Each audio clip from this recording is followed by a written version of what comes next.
Fala pessoal, tudo bem? Bom dia, boa tarde, boa noite, boa madrugada, né? Não sei que horário que você está assistindo essa aula, mas hoje eu venho com uma aula rápida, com noções básicas de direito administrativo. Você que vai fazer concurso público, principalmente aí de nível médio, que cobra noções básicas de direito administrativo. É claro que aqui é só um início, né? Existe muito mais coisa sobre direito administrativo, o básico que você precisa saber, mas nós vamos começar aqui falando sobre bens públicos. Caso você queira, deixe aí nos comentários que eu gravo e trago para vocês aqui mais vídeos sobre direito administrativo, tá certo?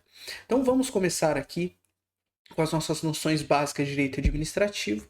E o primeiro de tudo, a coisa mais importante que nós precisamos saber é que a atividade administrativa ela é desenvolvida tanto de forma direta ou centralizada, quanto de forma indireta ou descentralizada. Se cair no seu concurso que a administração pública ela pode ser exercida de forma direta ou descentralizada, tá certinho, ok?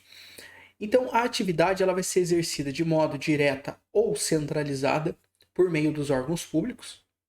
Então, são eles que vão exercer, eles que vão efetivar a atividade administrativa de forma direta ou centralizada. E aqui, quando nós falamos de órgãos públicos, nós estamos falando de entidades que possuem personalidade jurídica, tá? O famoso PJ. Tá? Então, elas têm PJ, são PJ. E exemplos disso são a União, o Estado, os municípios e o Distrito Federal. Uma outra coisa é que toda a administração, seja ela direta ou indireta, ela está sujeita a sujeições. O que são essas sujeições? Então, a administração pública ela precisa licitar, ela precisa fazer concurso público, ela precisa ser submetida ao controle financeiro do Tribunal de Contas. Então, se cair na sua prova, quais são as sujeições da administração pública, seja ela direta ou indireta, são elas. Licitar, então, a administração pública, ela precisa licitar, ela precisa realizar concurso público, ela precisa realizar o controle, ela precisa participar do controle financeiro do Tribunal de Contas. E falando do Tribunal de Contas, já vem aqui uma dica para você. O Tribunal de Contas ele é órgão do poder legislativo. Muita gente que na hora do concurso, na hora do vamos ver na prova, o que que faz? Marca que o Tribunal de Contas é órgão do poder judiciário. Por quê? Porque está escrito aqui o bendito tribunal. Okay? Mas o Tribunal de Contas é órgão do poder legislativo e não do judiciário. Okay? Ademais, são prerrogativas apenas da administração pública direta, autarquias e fundações públicas, ok? Então, isso que eu vou dizer agora, elas só funcionam para a administração pública direta, estados, municípios, Distrito Federal e União, as autarquias, as fundações públicas. E se você quiser uma aula sobre autarquia, sobre fundações públicas, deixa nos comentários que vai ser um prazer gravar essa aula para você. Quais são essas prerrogativas exclusivas deles? Primeiro, imunidade tributária, ou seja, os entes da administração pública direta, das autarquias e das fundações públicas, eles não pagam impostos, eles são imunes no que tange à esfera tributária. Além disso, eles têm privilégios processuais, ou seja, foro privativo. Então, se você for entrar, por exemplo, contra a União, não é no fórum da sua comarca ali, estadual, que você tem que entrar, vai ser na Justiça Federal. A mesma coisa se você tiver um processo contra a autarquia INSS, por exemplo, que é muito comum, eles possuem foro privativo lá na Justiça Federal, ok? O que mais eles possuem? Prazos dilatados, ou seja, o famoso prazo em dobro. Se o seu advogado, por exemplo, uma suposição, ele tiver 15 dias para recorrer de uma decisão, o advogado da administração pública direta, das autarquias e das fundações, ele possui esse prazo em dobro. Então, tudo para ele é em dobro, ok? Reexame de ofício. Isso aqui é mais para o pessoal que vai para a área jurídica, aí, vai prestar um concurso para tribunal. Então, foca nisso aqui.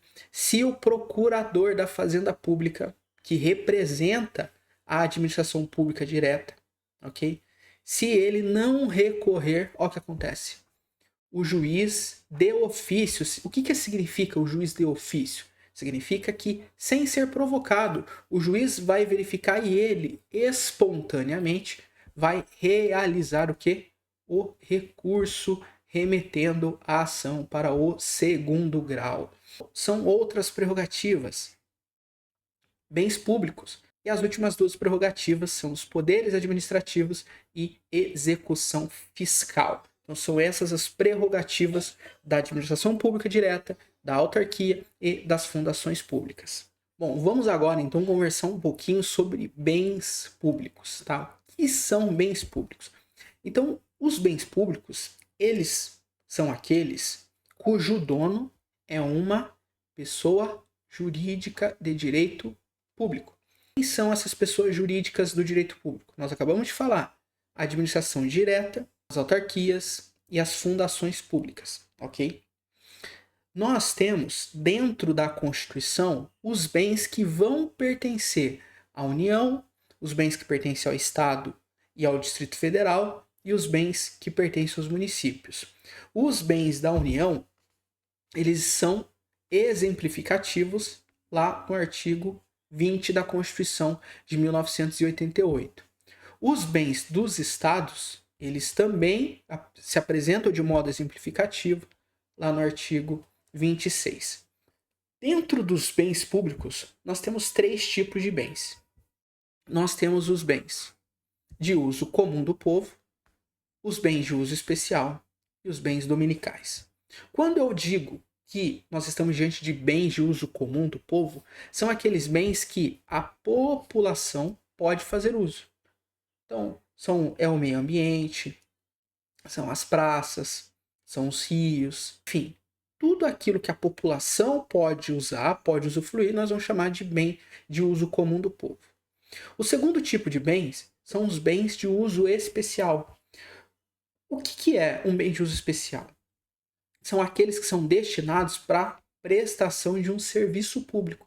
São exemplos os prédios públicos, né? Então a prefeitura, a biblioteca, o clube da cidade, o hospital, o posto de saúde, os veículos oficiais, né? Então a ambulância, o carro do prefeito, os carros, né? Os veículos da saúde, os ônibus de transporte escolar, entre outros, e as terras indígenas.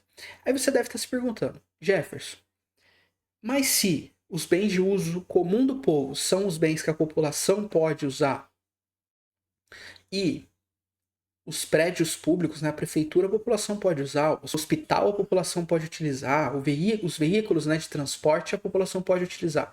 Por que eles não são bens de uso comum do povo? Então vamos lá. Eu vou diferenciar esses bens de uso comum com os bens de uso especial da seguinte forma. Os bens de uso comum eu posso utilizar na hora que eu quiser. Então, por exemplo, eu posso ir na praça a hora que eu quiser, não posso? Uso comum do povo. Eu não posso ir no rio a hora que eu quiser? Posso. Uso comum do povo. Eu não posso ir na floresta, nas matas aí, a hora que eu quiser? Posso. Uso comum do povo. Agora, os de uso especial, apesar da população poder fazer a sua utilização, eles são destinados a uma finalidade. Qual que é a finalidade? Prestação de serviço público. Eu posso utilizar a ambulância do município a hora que eu quiser? Não, só quando eu estou doente. Porque daí o município estará prestando serviço público de saúde. O meu filho, meu irmão, minha sobrinha pode utilizar o transporte escolar quando ela quiser? Bom, quando ela quiser, desde que tenha aula e desde que ela possa utilizar aquele transporte.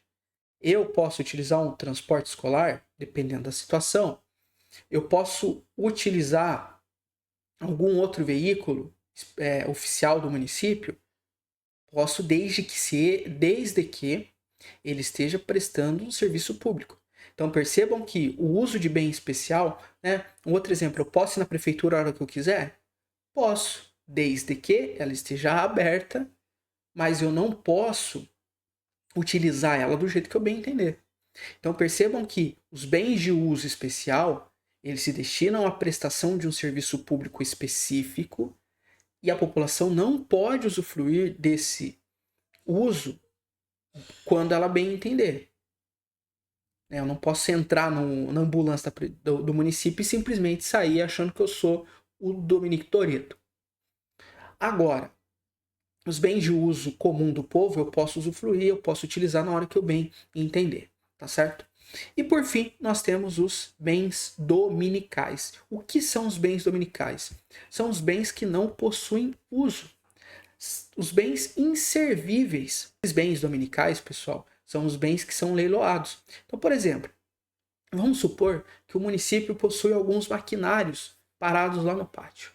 E esses maquinários, eles estão estragados, eles já estão com uma idade um pouco avançada e já não dá para utilizar mais esses maquinários, porque quando foram fazer a análise de quanto ficava para arrumar o maquinário, verificaram que compensaria comprar maquinário novo do que mandar arrumar. Então, não vale a pena mandar arrumar, é melhor comprar um novo, até porque você vai ter um produto que não vai estar desgastado, vai ter garantias e tudo mais. Mas o que fazer então com esse maquinário que está lá parado? Concorda comigo que ele é um bem que não possui uso? Então a gente pode considerar ele um bem inservível, um bem dominical.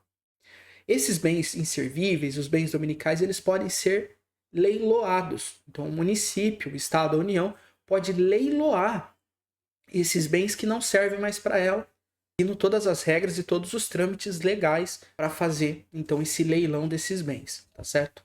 Bom, vamos para as características dos bens públicos. A característica do bem público é que ele é impenhorável. O que significa ser empenhorável? O bem impenhorável ele não pode ser colocado em penhora. Não posso utilizar ele para pagar uma dívida. Por quê? A administração pública ela vai pagar suas dívidas por meio de precatórios. Dentro da justiça é muito comum isso, né? De receber precatórios, né? Quando você acaba ajuizando uma ação contra o município, contra o estado ou contra a União e você vem a vencer. Se tiver um valor a ser recebido, normalmente você recebe por meio de precatórios, né? Então é assim que se dá o pagamento da dívida. Não posso utilizar bens públicos para fazer o pagamento dessa dívida. Além disso, os bens privados que estiverem afetados ao interesse público, eles também gozam de impenhorabilidade. Vamos supor que o município ele faça a locação de algum maquinário, né? Nós já falamos que o maquinário, por exemplo, da nossa prefeitura fictícia aqui, ele está todo estragado. Vamos supor que a prefeitura, então, precisa urgentemente prestar um serviço, ela precisa de maquinários. E, por isso, ela faz a locação deste maquinário. Ou seja, é um bem privado, porque não pertence à prefeitura, pertence a uma empresa. Só que, por algum motivo, esta empresa está respondendo lá um processo e os únicos bens dessa empresa são esse maquinário. Como que fica? Como esse maquinário ele está servindo ao interesse público, ele momentaneamente, então de modo temporário, ele vai gozar de impenhorabilidade. Ele não pode ser penhorado. Ele não vai poder ser utilizado para pagar uma dívida.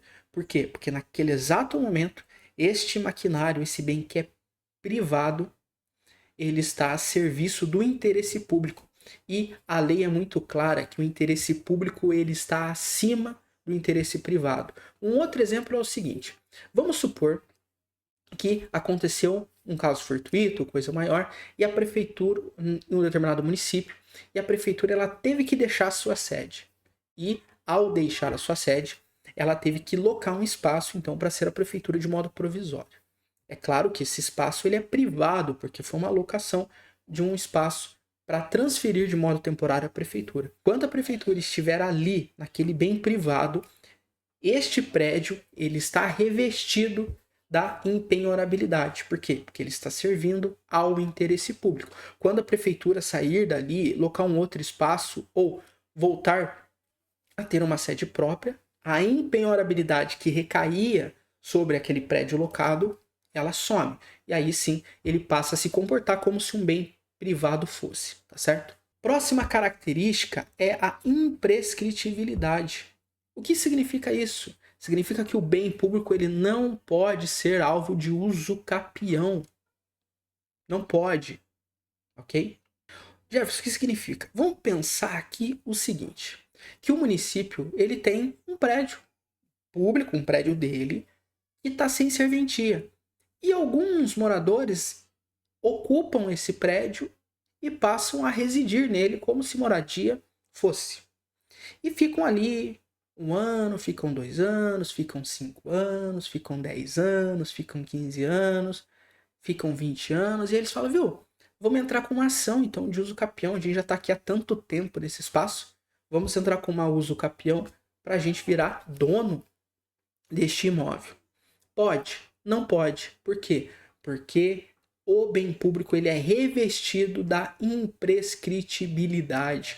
Ou seja, não importa quanto tempo essas pessoas fiquem morando naquele prédio público abandonado. Este prédio público sempre será considerado público até que ele seja, por exemplo, declarado como inservível, mas ele sempre estará então revestido enquanto isso, da imprescritibilidade, por isso ele não pode ser alvo de uso capião. O município, o estado, a União, vai depender de quem que é o prédio, ele pode conceder uma concessão especial para fins de moradia.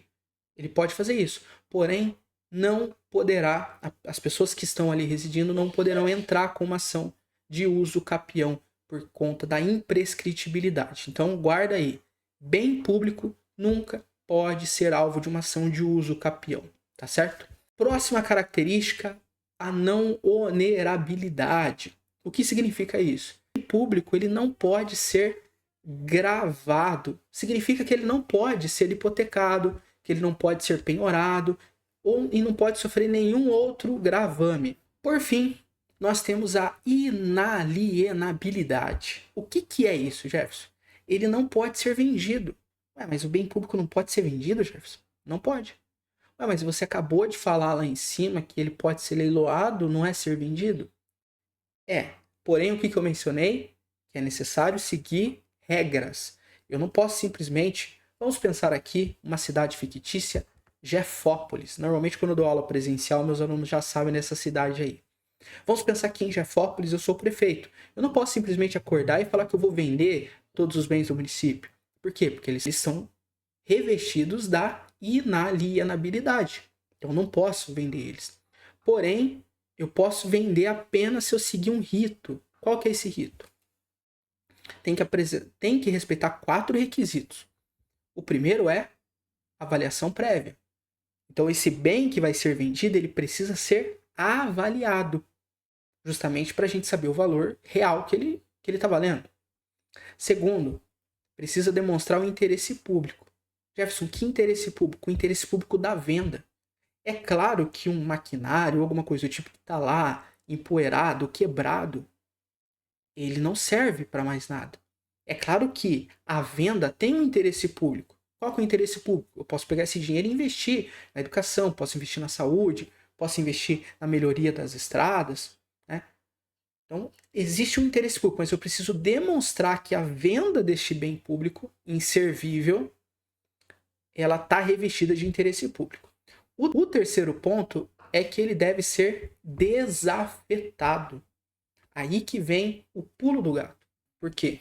Porque quando eu desafeto um bem público, eu estou dizendo que ele é inservível, que ele não tem mais sobre ele o revestimento de bem público, ele deixa de ser um bem público porque ele sofreu a desafetação. Então percebam que o bem público ele não pode ser vendido. Para ele ser vendido, ele tem que ser desafetado. E quando ele é desafetado, ele perde essa característica de bem público. Ok? E, por último, o último requisito é que a venda só pode acontecer mediante licitação dentro da modalidade de leilão. Pode vender de outra forma, Jefferson? Não. Apenas na modalidade leilão. Então, nós temos aqui que os bens de uso comum e uso especial, eles são bens que são afetados, e os bens dominicais, eles são bens desafetados, ok? E a desafetação de bens só pode acontecer mediante lei, ok? Então, essa foi uma pequena introdução aqui sobre direito administrativo. Espero que você tenha gostado. Você já está olhando aqui do ladinho, aqui, ó, princípios da administração pública. Se você quiser uma aula rápida também sobre os princípios da administração pública. Deixe nos comentários aqui que eu trago a segunda parte dessa aula falando sobre os princípios da administração pública, tá certo? Até mais, forte abraço, comenta, compartilha, se inscreva no canal e ative o sininho. E não esqueça que se tiver bastante comentário eu trago a segunda parte dessa aula. Até mais e bons estudos!